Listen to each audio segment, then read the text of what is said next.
Shalom Bapak Ibu Saudara-saudari terkasih dalam Kristus Yesus Tuhan. Hari ini Jumat 14 Februari 2025. Kita dalam renungan harian dari Sinode Gereja Kristen Oikumene di Indonesia atau GKO dengan berpedoman pada pola pembacaan Alkitab 4M, yaitu menerima, merenungkan, melakukan, dan membagikan firman Allah bagi sesama. Marilah bersama kita berdoa.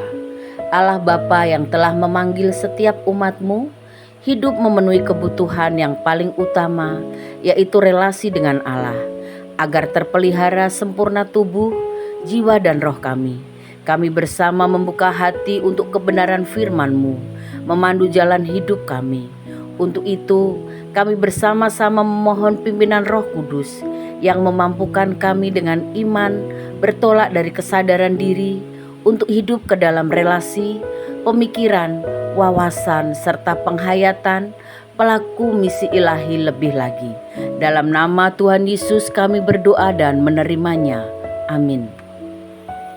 Bapak Ibu Saudara terkasih, saya Pendeta Yoga Wiono bersama dengan istri Ibu Yuni yang secara bergantian mengajak setiap kita untuk mengalami kuasa firman Tuhan dari kitab Lukas pasal 5 ayat 8 sampai dengan yang ke-9 dengan judul Umat yang Sadar Diri Membutuhkan Allah. Lukas pasal 5 ayat 8 sampai 9. Ketika Simon Petrus melihat hal itu, ia pun sujud di depan Yesus dan berkata, "Tuhan, pergilah dariku, karena aku ini seorang berdosa." Sebab ia dan semua orang yang bersama dia diliputi rasa takjub oleh karena banyaknya ikan yang mereka tangkap. Bapak Ibu Saudara-saudari, marilah bersama kita merenungkan kebenaran firman Allah dengan menggunakan pertanyaan-pertanyaan berikut ini. Pertanyaan yang pertama, apa yang disadari Simon Petrus? Tuhan, pergilah dariku, karena aku ini seorang berdosa. Yang disadari Simon Petrus bahwa ia seorang berdosa dan bahwa ia membutuhkan Tuhan Yesus. Simon Petrus sadar diri, hidup tidak cukup hanya memenuhi kebutuhan makan, sandang, dan papan saja. Tapi Simon Petrus perlu memenuhi kebutuhan yang paling utama, yaitu relasi dengan Allah, agar terpelihara sempurna tubuh, jiwa, dan rohnya. Selanjutnya, Simon Petrus sadar kebutuhan hidup bagi sesamanya yang belum dapat memenuhi kebutuhan yang paling utama. Maka Simon Petrus hidup dalam panggilan memberitakan Injil bagi sesama. Simon Petrus telah bertolak dari sikap tidak peduli akan kebutuhan utamanya menuju ke dalam kesadaran diri.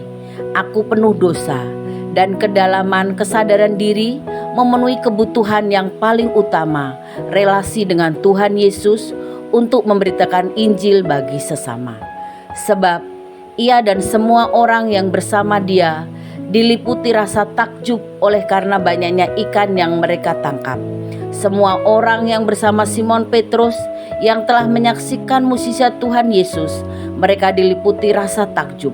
Mereka masing-masing menjadi sadar diri selama ini hanya memenuhi kebutuhan makanan, tempat tinggal, dan pakaian. Tetapi kebutuhan jiwa dan roh yang utama belum terpenuhi. Terpenuhi kebutuhan seluruh umat yang paling utama adalah relasi dengan Tuhan, dengan hidup, mendengar, merenungkan, melakukan, dan membagikan firman Allah agar hidup semakin berakar, bertumbuh, berbuah, dan berlipat ganda. Tuhan Yesus telah memberikan anugerah hidup kekal bagi seluruh umat manusia. Tetapi Tuhan Yesus mulai dari umat percaya untuk memberitakan Injil. Misi Allah bagi setiap umat percaya adalah memberitakan Injil kepada seluruh ciptaan, di seluruh dunia, sampai ke ujung bumi, di seluruh alam, di bawah langit, dan sampai kepada akhir zaman. Dan pertanyaan yang kedua, apa yang diterima umat yang taat pada Allah? banyaknya ikan yang mereka tangkap. Maka yang dialami umat yang taat pada Allah adalah kemurahan Allah, mujizat Allah, dan hidup senantiasa diliputi rasa takjub dari Tuhan Yesus, Sang Penentu berkat dan kehidupan umat. Mujizat itu telah meneguhkan ketaatan mereka, karena tangkapan ikan yang sangat besar dan berharga bagi mereka, sehingga mereka pun bersukacita karenanya, dan sukacita itu telah menyokong iman mereka. Umat yang menerima tanda mujizat Tuhan Yesus kemudian tertuju kepada Sang Pembuat tanda mujizat. Apa arti rohani bagi umat masa kini? Maka umat masa kini bertolak dari tanda mujizat ke dalam pribadi Sang Pembuat tanda mujizat, yang selanjutnya keputusan umat memberitakan Tuhan Yesus sumber kehidupan dan sumber anugerah hidup kekal bagi sesama yang belum menerimanya. Bapak Ibu, Saudara terkasih, untuk itu marilah bersama kita melihat ke dalam diri kita masing-masing. Yang pertama, apakah umat percaya hanya terpesona pada jejak-jejak mujizat Allah? Senang menelusuri jejak tanda mujizat dengan hanya mempelajari teks Alkitab.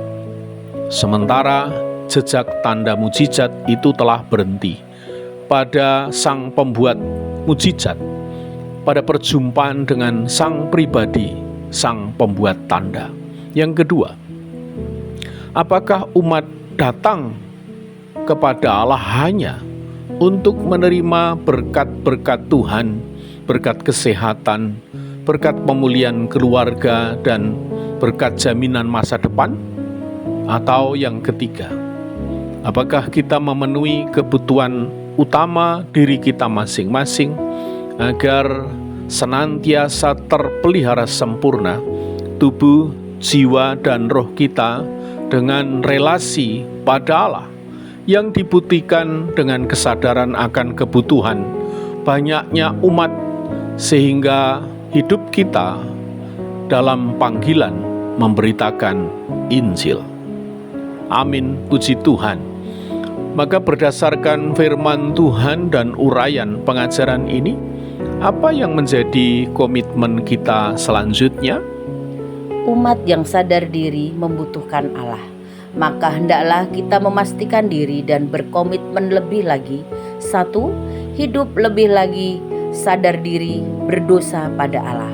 2. Hidup lebih lagi sadar diri kebutuhan relasi dengan Allah. 3. Hidup lebih lagi sadar diri untuk mengalirkan dampak penebusan Kristus. Dan yang keempat, hidup lebih lagi sadar diri untuk memberitakan Injil bagi sesama dan alam semesta. Terpujilah Allah Tritunggal. Bapak Ibu Saudara sekalian, marilah kita lakukan komitmen kita bersama ini dengan memohon pimpinan dan kekuatan Roh Kudus untuk mewujudkannya. Mari kita tutup saat teduh kita dengan berdoa. Ya Allah Bapa di surga, kami doakan firman-Mu jadi dalam kehidupan kami. Kami bersyukur berkesempatan hidup bertolak ke dalam misi ilahi dengan memberitakan Injil bagi sesama. Untuk itu, mampukan kami tetap dalam komitmen bersama, hidup lebih lagi mewujudkan visi misi Allah maksimal. Kiranya renungan hari ini mengubahkan cara hidup kami, agar lebih lagi mengalirkan hakikat Allah bagi sesama dan alam semesta. Dalam nama Kristus Yesus Tuhan, kami berdoa dan menerimanya. Amin.